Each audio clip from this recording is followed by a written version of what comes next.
नमस्कार साथीहरू, आजको यस भिडियोमा हामी समसामयिक विषयसँग सम्बन्धित महत्त्वपूर्ण जानकारीहरू प्राप्त गर्नेछौँ।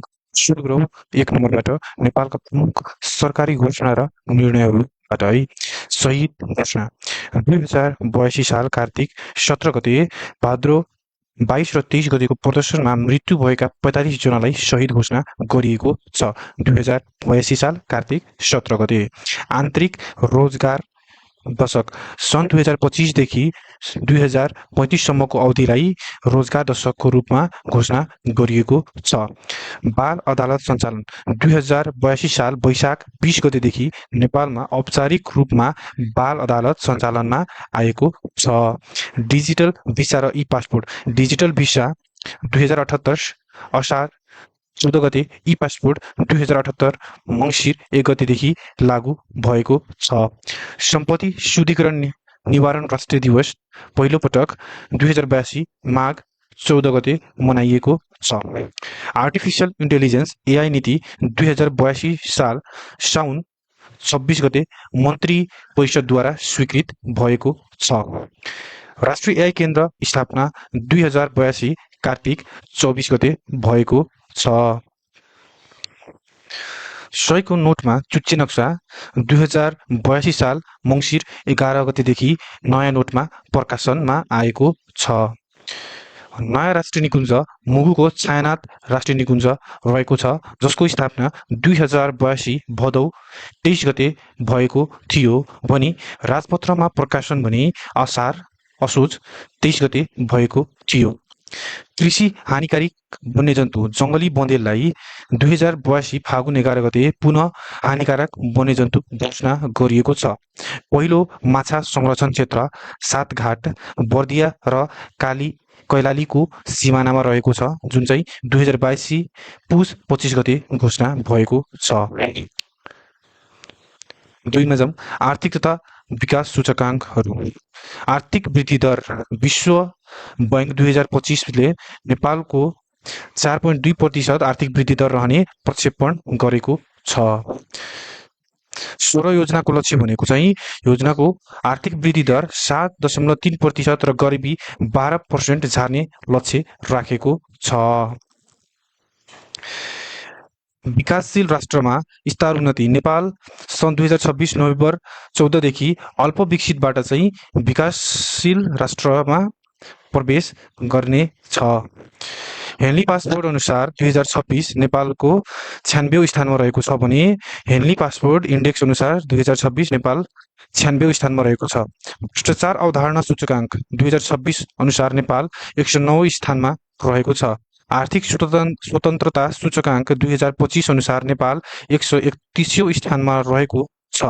त्यसैगरी ग्लोबल हङ्गर इन्डेक्स 2025 अनुसार नेपाल 72औं स्थानमा रहेको छ। ग्लोबल पिस इन्डेक्स 2025 अनुसार नेपाल 76औं स्थानमा रहेको छ। त्यसैगरी मानव विकास सूचकाङ्क 2025 नेपाल 145औं स्थानमा रहेको छ भने अङ्क भनेको 0.622 रहेको छ। दोस्रो राष्ट्रिय आर्थिक गणना 2083 को नारा अर्थतन्त्र मापनका लागि आर्थिक गणना रहेको छ।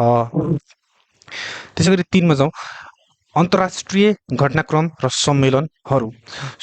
17औं ब्रिक्स शिखर सम्मेलन 2025 मा ब्राजिलको रियो डी जेनेरियोमा 6 देखि 7 जुलाईमा सम्पन्न भएको छ।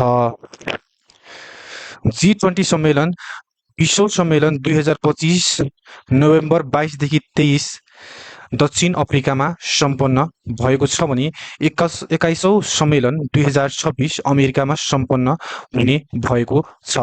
प्रथम एआई शिखर सम्मेलन 2025 फेब्रुअरी 10 देखि 11 फ्रान्समा भएको थियो। 9औं हिन्द महासागर सम्मेलन सन् 2026 अप्रिल 10 देखि 12 मोरिसियसमा भएको थियो। आसियान सदस्यता पूर्वी टिमोरले 2025 अक्टोबर 26 मा सदस्यता प्राप्त गरेको थियो।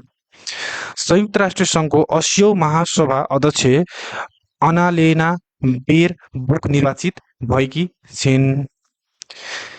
इरान घटनाक्रम सर्वोच्च नेता आयतुल्ला अली खुमेनीको मृत्यु 2026 फेब्रुअरी 28 मा भएको थियो भने मोजदाब खमेनी नियुक्ति भनेको चाहिँ 2026 मार्च 4 मा भएको थियो।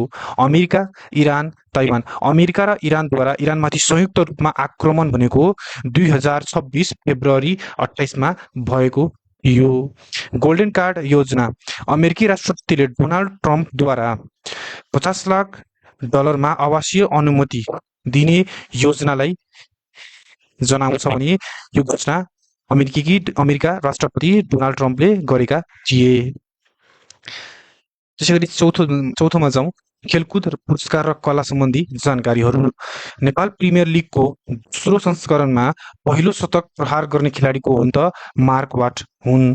प्रथम खोखो विश्वकप 2025 कहाँ सम्पन्न भएको थियो? भारतमा सम्पन्न भएको थियो भने भारत नै विजेता भएको थियो भने नेपाल भनेको उपविजेता भएको थियो। दृष्टिविहीन महिला टी20 विश्वकप विजेता भनेको भारत र उपविजेता नेपाल रहेको थियो भने विश्वकप 2026 आयोजक भनेको मेक्सिको, अमेरिका र क्यानाडा रहेका छन् भने आधिकारिक बलको नाम भनेको ट्रिन्डा रहेको छ। भोइस अफ नेपाल सिजन 6 का विजेता प्रेस पाण्डे हुन् भने सिजन 7 का विजेता निता कुमारी थापा मगर हुन्। मदन भण्डारी पुरस्कार राष्ट्रिय पुरस्कार 2082 छिरिङ शेर्पालाई प्रदान गरिएको छ र जलवायु परिवर्तनमा योगदान गरेको बापत प्रदान गरिएको थियो। बालिन डियोर अवार्ड 2025 तर्फ उस्मान डेम्बेले र महिलातर्फ आइतना बोनमतीले प्राप्त गरेकी छिन्। ओस्कर अवार्ड छनौट 98 ओस्कर अवार्डका लागि नेपाली चलचित्र एन्जिला छनौट भएकी छन्।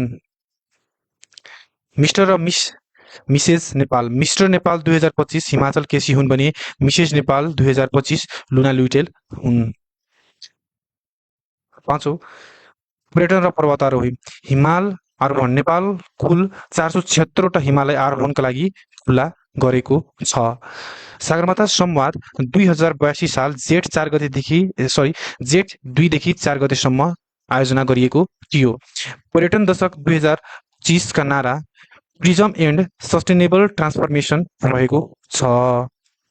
सगरमाथा कीर्तिमान बेलायती पर्वतारोही केन्टन कुलद्वारा 1900 पटक आरोहण भयो छ। प्रविधि र वातावरण मुनाल सेटेलाइट 2082 साल पुस 28 गते अन्तरिक्षमा प्रक्षेपण गरियो। ग्लोबल डायरी नेपालको पहिलो एआई सञ्चालित सामाजिक प्लेटफर्म 2082 असोज 10 गते सार्वजनिक गरिएको थियो। ग्रिन हाइड्रोजन काठमाडौँ विश्वविद्यालयद्वारा नेपालमै उत्पादित इन्धनबाट गाडी सञ्चालन गर्ने तयारी। काठमाडौँ विश्वविद्यालयद्वारा विश्व वातावरण दिवस 2025 का नारा भनेको बिट प्लास्टिक प्रदूषण रहेको छ। प्राकृतिक संरक्षण पुरस्कार 2024 नेपालको धनगढी उपमहानगरपालिकाले प्राप्त गरेको छ। फेसियल भेरिफिकेसन प्रयोग गर्ने विश्वको पहिलो मुलुक सिङ्गापुर बन्न पुगेको छ। नियुक्ति र द्विपक्षीय सम्बन्ध बिमस्टेकका महासचिव भारतका इन्द्रमणि पाण्डे हुन् भने 2024 जनवरी 4 मा नियुक्ति भएका थिए। नेपाल बङ्गलादेश विद्युतीय सम्झौता 40 मेगावाट विद्युतीय बिक्री सम्झौता भएको छ। 2081 असोज 16 गते भएको थियो। नेपाल साउदी श्रम सम्झौता 2082 माघ 11 गते भएको थियो। सन् 2026 जनवरी 25 मा भएको थियो र नेपाल भारत जैविक विविधता सम्झौता भनेको 2082 फागुन 13 गते र सन् 2026 फेब्रुअरी 25 मा हस्ताक्षर भएको थियो। नेपाल किरिबाटी सम्झौता 2024 जुलाई 17 मा द्वैत सम्बन्ध कायम भएको थियो। प्रमुख नियुक्तिहरू 10औं सभामुखका रूपमा डोलप्रसाद अर्याल नियुक्त हुनुभएका छन्। त्यसैगरी उपसभामुखमा रुबी कुमारी ठाकुर नियुक्ति हुनुभएका छन्। त्यसैगरी 18औं डेप्युटी गभर्नर किरण पण्डित हुनुभएको छ। त्यसैगरी 8औं विविध जानकारीहरू साक्षर जिल्ला कालीकोट 2082 असोज 9 गते साक्षर जिल्लाको रूपमा घोषणा भएको छ भने 68औं साक्षर जिल्लाको रूपमा घोषणा हुन पुगेको छ। त्यसैगरी जेन्जी भनेको सन् 1997 देखि 2012 सम्मको उसलाई जनाउँछ। रेडियो नेपालमा हालसम्म 25वटा भाषामा समाचार प्रकाशन गर्दै आएको छ भने मृत्यु सम्बन्धी जानकारीहरू बङ्गलादेशकी पहिलो महिला पीएम खालिदा जियाको 2025 डिसेम्बर 30 मा मृत्यु भएको छ। त्यसैगरी पूर्व उप-प्रधानमन्त्री बद्री प्रसाद मण्डलको कहिले त 2082 पुस 8 गते मृत्यु हुन पुगेको छ। ग्लोबल मनी विक 2026 को नारा भनेको स्मार्ट मनी टक्स रहेको छ। धन्यवाद।